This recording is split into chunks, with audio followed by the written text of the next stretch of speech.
नमस्कार। सुर्खियों के बाद खबरें विस्तार से। आपके साथ मैं हूं ललित प्रजापति। शुरुआत करेंगे अंबिकापुर से मिल रही बड़ी खबर के साथ। कोर्ट के सामने फल बेचने वाले से मारपीट की गई। कोर्ट के सामने फल बेचने वाले से मारपीट की गई और अब इस मारपीट का वीडियो लगातार वायरल हो रहा है। पूरा विवाद ठेला लगाने को लेकर शुरू हुआ था, विवाद मारपीट तक पहुंच गया। लगातार वीडियो वायरल है। कोतवाली थाना क्षेत्र का ये पूरा मामला है। ये तस्वीरें आप इस वक्त देख रहे हैं। कोर्ट के सामने ठेला लगाने को लेकर विवाद हुआ और विवाद में जूते चप्पल तक निकल आए। मारपीट शुरू हो गई। मारपीट का वीडियो भी अब लगातार वायरल हो रहा है। अंबिकापुर की तस्वीरें। कोर्ट के सामने फल बेचने वाले से मारपीट की जा रही है। ठेला लगाने को लेकर ही दरअसल ये पूरा विवाद शुरू हुआ। न्यूज 18 मध्य प्रदेश छत्तीसगढ़ पर ये तस्वीरें आप सबसे पहले देख रहे हैं। वायरल वीडियो है। हालांकि अंबिकापुर से बड़ी खबर। कोर्ट के सामने फल बेचने वाले से जमकर मारपीट की गई। गर्मी के दिन चल रहे हैं, तापमान सर पर है और ऐसे में दिमाग का ताप बढ़ा हुआ है। श्रवण हमारे सहयोगी इस वक्त हमारे साथ जुड़े हुए हैं। श्रवण, क्या अपडेट? देखिए, ये जो बड़ी चौक है अंबिकापुर शहर का और गांधी चौक है, इस बीच जो है सड़क किनारे ठेला और गुमटी लगाने की होड़ लगी रहती है और यही वजह है कि एक वीडियो सोशल मीडिया में वायरल हो रहा है जिसमें एक नाबालिग ठेला व्यवसायी है, उससे मारपीट की जा रही थी और उसके बीच बचाव करने आए एक ऑटो चालक की भी जमकर धुनाई कर दी और ये पूरा विवाद जो है वो ठेला लगाने को हुआ था। न्यायालय परिसर के सामने ये ठेला लगाने को लेकर विवाद हुआ था और वो जब विवाद हुआ तो वो जो जिससे विवाद हुआ था वो पास में ही रहने वाला था और यही वजह था कि पूरे महिलाएं पुरुष वहां पर पहुंचे और जमकर मारपीट हुई और ये जो पूरा वाकया था वो तो किसी ने वीडियो बना लिया और सोशल मीडिया में वायरल हो रहा है। सबसे बड़ी बात ये है कि जहाँ पे मारपीट हुआ वहां से महज थोड़ी दूरी पे यातायात पुलिस से 100 मीटर की दूरी में और न्यायालय परिसर होने के बावजूद जो पुलिस थी वो बीच बचाव करने नहीं पहुंच सकी और जिसके वजह से मारपीट के दौरान घंटों जो है वहां पर रास्ता बाधित रहा और लोग तमाशबीन करके देखते रहे। तो ये कहा जा सकता है कि जिस तरह से अतिक्रमण जो है सड़क पर किए हैं ठेले गुमसाए और यही वजह है कि लगातार जो है वहां वाद विवाद की स्थिति लगातार बनती रहती है। लगी जी जी, बहुत बहुत धन्यवाद श्रवण इस तमाम जानकारी के लिए। इधर छिंदवाड़ा में नाराज पत्नी ने बीच सड़क पर पति को जमकर धो दिया। पिटाई भी ऐसी कि पति गिड़गिड़ाता रहा और पत्नी पीटती रही। बेल्ट से पत्नी ने पति को पीटा है। पति के पिटाई का ये वीडियो तेजी से वायरल हो रहा है। मौके पर एक पुलिस वाला भी मौजूद है लेकिन वो महिला को रोकने की कोशिश नहीं करता। भीड़ भी तमाशबीन बनकर इस पिटाई का नजारा देखती रही। छिंदवाड़ा से सहयोगी राजेश करमेले इस वक्त हमारे साथ जुड़े हुए हैं। राजेश, ये पूरा घटनाक्रम? जी देखिए, ये कल रात की घटना है। लेट नाइट एक महिला और एक युवक के बीच जम के मारपीट हो रही थी परासिया रोड पर। तब कर्मचारी भी वहां मौजूद थे। तो जब तो पुलिस के कर्मचारियों ने उससे पूछा तो उसने बताया कि उसका पति है और एक लड़की के साथ यहाँ आया हुआ था। इसकी वजह से वो नाराज थी और उसने जमकर पिटाई शुरू कर दी। इस महिला को लेकर पुलिस कर्मचारियों ने बीच बचाव की कोशिश भी नहीं की। आप देख रहे होंगे कि पुलिस ने किसी तरह के बचाव की कोशिश नहीं की। बाद में मामला पुलिस थाने में ले जाया गया। उससे पूछताछ हुई, समझाइश देने की कोशिश हुई है कि किसी तरह से कोई विवाद ना हो। उसके बाद दोनों को वहां से दिया गया। जी ललित। चलिए, बहुत बहुत धन्यवाद आपका राजेश इस तमाम जानकारी के लिए। सहयोगी राजेश जानकारी दे रहे थे और समझाइश ने दी गई है। हालांकि पहले तो पुलिस ने रोका नहीं, पुलिस खुद खड़ी होकर ये तमाशा देखती रही। भोपाल से बड़ी खबर। एमपी नगर में आधी रात गुंडों ने आतंक मचाया। जोन 2 में लड़कों के 2 गुट आपस में भिड़ गए। एमपी नगर जोन 2 सड़क पर शराब पीने से मना करने पर विवाद शुरू हुआ। एमपी नगर में देर रात तक असामाजिक तत्व घूमते रहते हैं। रात 1 बजे तक चाय और सिगरेट की दुकानें खुली रहती हैं। इसके अलावा ये इलाका भोपाल के कमर्शियल हब में आता है। एमपी नगर जोन 1, एमपी नगर जोन 2। इसके अलावा एक और महत्वपूर्ण बात कि दूसरे राज्यों से आने वाले और मध्य प्रदेश के अलग अलग हिस्सों से आने वाले नौजवान अपने भविष्य को गढ़ने के लिए कोचिंग के लिए भी इसी इलाके में आते हैं। सबसे ज्यादा कोचिंग भी इसी इलाके में है और अब वहां से ये तस्वीर।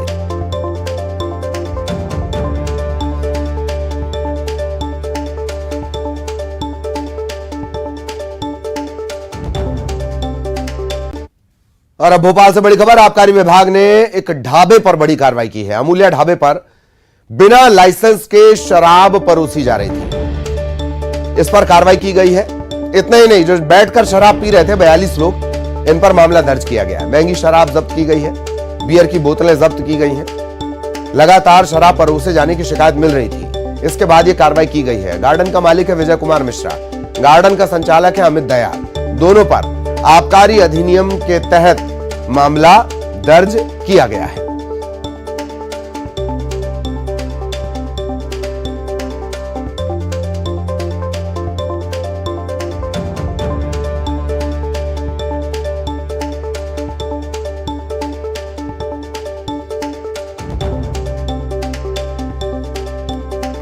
और सहयोगी अनुराग आपको नजर आ रहे होंगे, सीधा अनुराग के पास आपको लिए चलेंगे। अनुराग, अहाते बंद हैं, ढाबों का सहारा है और परमिशन नहीं है। बात सिर्फ एक ढाबे की नहीं, पड़ताल तमाम ढाबों की होनी चाहिए। अनुराग।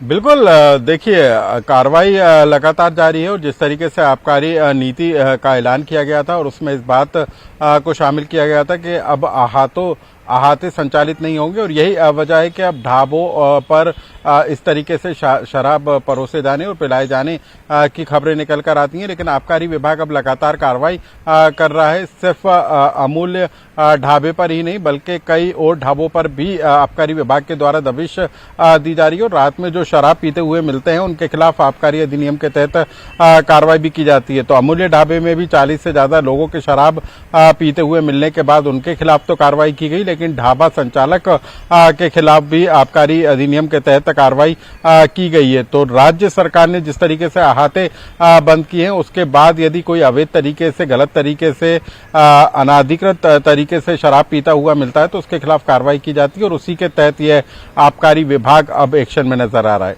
जी चलिए, बहुत बहुत धन्यवाद अनुराग इस तमाम जानकारी के लिए। इधर कांकेर से बड़ी खबर, नक्सलियों ने फिर आगजनी को अंजाम दिया है। पखांजुर से सटे महाराष्ट्र की सीमा पर नक्सलियों ने आगजनी की है। तेंदुपत्ते की फड़ में इन्होंने आग लगा दी। महाराष्ट्र के धनोरा इलाके की पूरी घटना है। मौके पर नक्सलियों ने पर्चे भी फेंके हैं। कांकेर से बड़ी खबर आपको बता दें, नक्सलियों ने फिर आगजनी की वारदात को अंजाम दिया। पखांजुर से सटा महाराष्ट्र की सीमा का इलाका है, यहां नक्सलियों ने तेंदुपत्ते की फड़ में आग लगा दी। तेंदुपत्ता इकट्ठा करके यहां रखा हुआ था, उसमें आग लगा दी।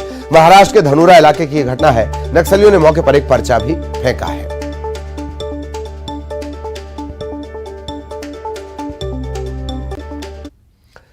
खबर धमतरी से, 2 दंतैल हाथियों ने गेदरापारा गांव में डेरा डाल दिया है। गेदरापारा गांव के पास दंतैल हाथी दिखे हैं। ग्रामीणों ने आग जलाकर इन्हें खदेड़ने की कोशिश की। रात भर गांव की सीमा पर लोग पहरा देते रहे। वन विभाग ने आसपास के गांव में एहतियातन अलर्ट जारी कर दिया है। दंतैल हाथी हैं, 2 दंतैल हाथी गेदरापारा गांव के पास देखे गए।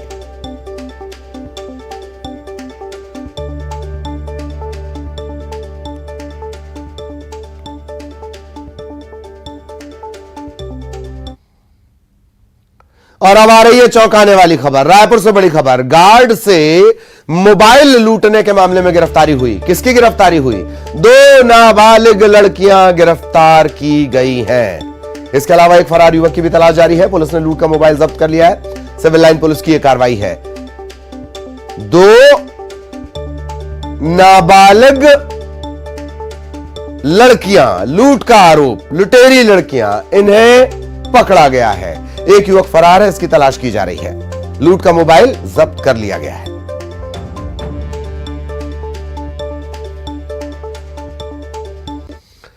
रायपुर से बड़ी खबर, हाउसिंग बोर्ड के प्लेसमेंट कर्मचारियों को अचानक निकाला गया। पीड़ित कर्मचारियों ने मुख्यमंत्री को एक चिट्ठी लिखी है। कर्मचारियों ने कंपनी पर आरोप लगाया, बिना किसी सूचना के कंपनी से निकालने का आरोप इन्होंने लगाया है। कर्मचारियों ने आंदोलन की चेतावनी भी दी है। रायपुर से बड़ी खबर, हाउसिंग बोर्ड के प्लेसमेंट कर्मचारियों को अचानक निकाल दिया गया। अब इन्होंने मुख्यमंत्री को चिट्ठी लिखी है, कंपनी पर बिना किसी सूचना के निकालने का आरोप लगाया है और आंदोलन की चेतावनी दी है।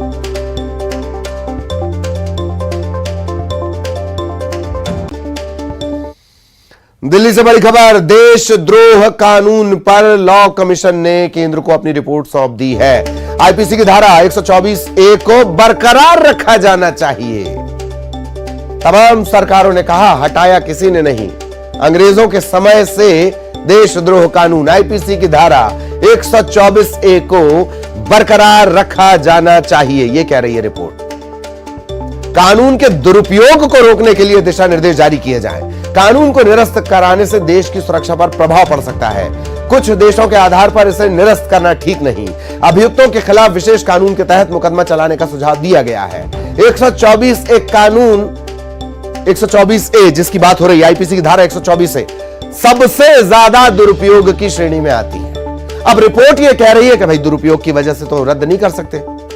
कुछ देशों ने रद्द कर दिया, इसका मतलब हम भी रद्द कर दें, यह कमीशन की रिपोर्ट कह रही है। गरियाबंद में दुर्लभ बैम्बू पिट वाइपर मिला है। उदंती सीता नदी टाइगर रिजर्व के जंगल में यह दुर्लभ सांप मिला है। विलुप्त प्राय प्रजाति का है यह बैम्बू पिट वाइपर, सिर्फ भारत में पाया जाता है और इसको संरक्षित रखने का प्रयास उदंती सीता नदी टाइगर रिजर्व अभयारण्य के कर्मचारी लगातार कर रहे हैं।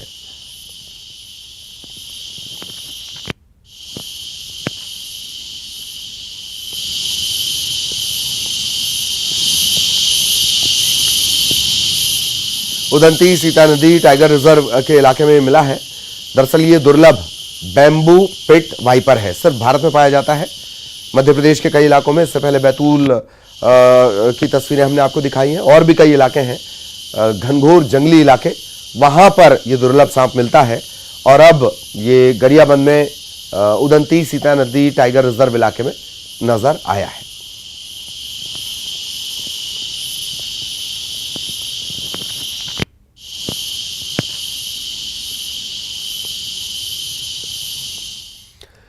शिवपुरी जिले की करेरा विधानसभा के नरवर तहसील में एक ऐसा मामला सामने आया है जहां बकरे और अजगर के बीच लड़ाई हुई है। अजगर ने बकरे को जकड़ लिया, तकरीबन 10 से 15 मिनट तक जकड़े रहा और यही जकड़न बकरे की मौत की वजह बन गई। हालांकि यही अजगर का तरीका होता है। स्थानीय ग्रामीण लोग मौके पर पहुंचे। स्नेक कैचर सलमान पठान भी पहुंचे। अजगर और बकरे को उन्होंने अलग अलग किया। इस दौरान अजगर ने लगभग फुफकारते हुए अपनी नाराजगी भी जाहिर की। कई फीट लंबा यह अजगर था और रेस्क्यू के बाद इसे सुरक्षित जगह पर ले जाकर छोड़ दिया गया। नरवर तहसील का मामला।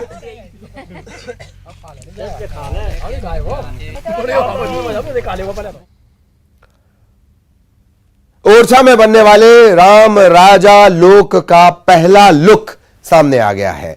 इसे लेकर प्रशासनिक अमला एक्शन मोड में है।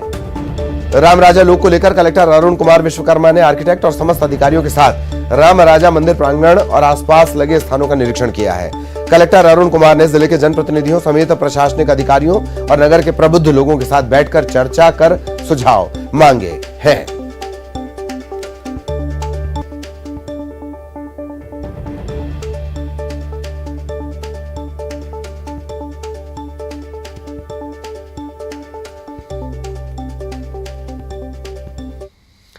मंडला से बड़ी खबर मिल रही है। ट्रक ने बाइक सवार को जोरदार टक्कर मार दी। बाइक सवार युवक की मौके पर मौत हो गई, जबकि एक महिला घायल है। इस हादसे के बाद ग्रामीणों ने हाईवे पर चक्का जाम कर दिया। NH 31 नेशनल हाईवे 31 के टिकरिया थाना इलाके में यह हादसा हुआ है। मंडला से बड़ी खबर आपको बता दें, ट्रक ने बाइक को टक्कर मारी और इसके बाद बाइक सवार युवक की मौके पर मौत हो गई, जबकि एक महिला वो बुरी तरह घायल है। उसे पास के अस्पताल पहुंचाया गया है। गुस्साए ग्रामीणों ने हाईवे पर चक्का जाम कर दिया। नेशनल हाईवे राष्ट्रीय राजमार्ग 31 ये लगता है टिकरिया थाना इलाके में ये हादसा हुआ है।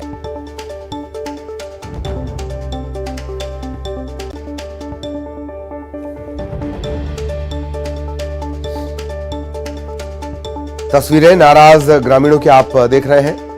एम्बुलेंस के जरिए हालांकि जो घायल है महिला उसे अस्पताल पहुंचाया गया, लेकिन इसके बाद ग्रामीणों का गुस्सा सामने आया और उन्होंने हाईवे पर चक्का जाम लगा दिया।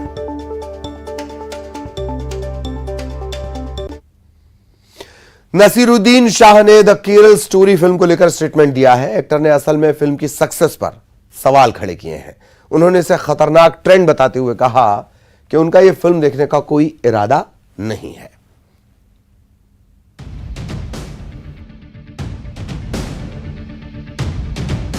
दिग्गज एक्टर नसरुद्दीन शाह के बयान को लेकर विवाद खड़ा हो गया है। उन्होंने द केरला स्टोरी जैसी फिल्मों की सफलता को खतरनाक ट्रेंड बता दिया है। नसरुद्दीन शाह ने कहा कि मैंने केरल स्टोरी नहीं देखी है, ना ही देखना चाहता हूं। उन्होंने ये भी कहा कि द केरला स्टोरी का हिट होना खतरनाक ट्रेंड की शुरुआत है। इतना ही नहीं, नसरुद्दीन शाह ने कहा कि हम हिटलर जैसे जमाने में जी रहे हैं, क्योंकि जर्मनी के उस दौर में सुप्रीम लीडर के आदेश के मुताबिक फिल्में बनानी पड़ती थी। उन फिल्मों में सुप्रीम लीडर का गुणगान किया जाता था। नसरुद्दीन शाह के बयान पर कई बीजेपी नेताओं ने आपत्ति जताई है।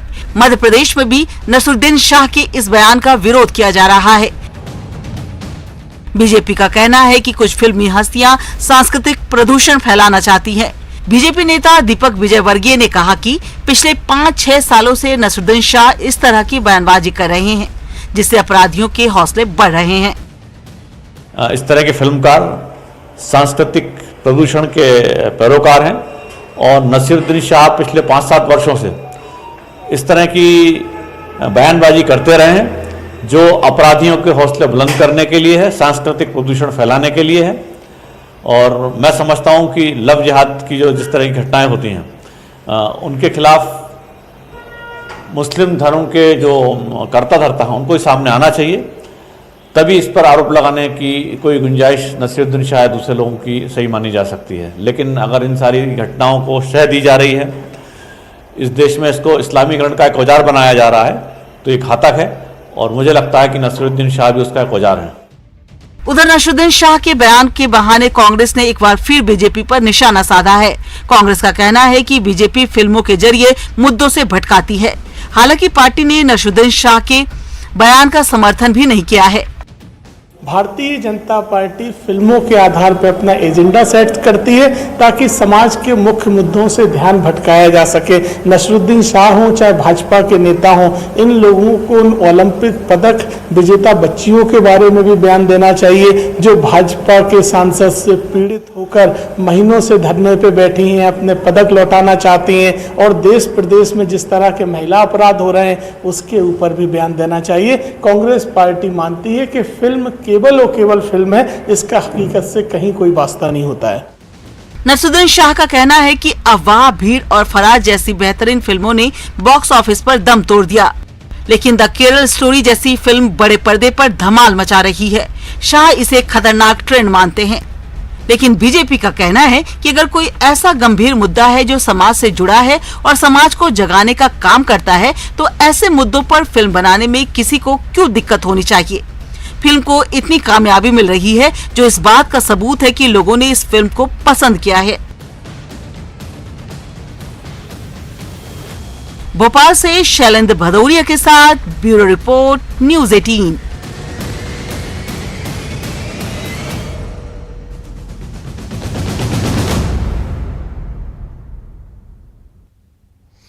और इसी के साथ इस बुलेटिन में इतना ही। खबरें जारी हैं।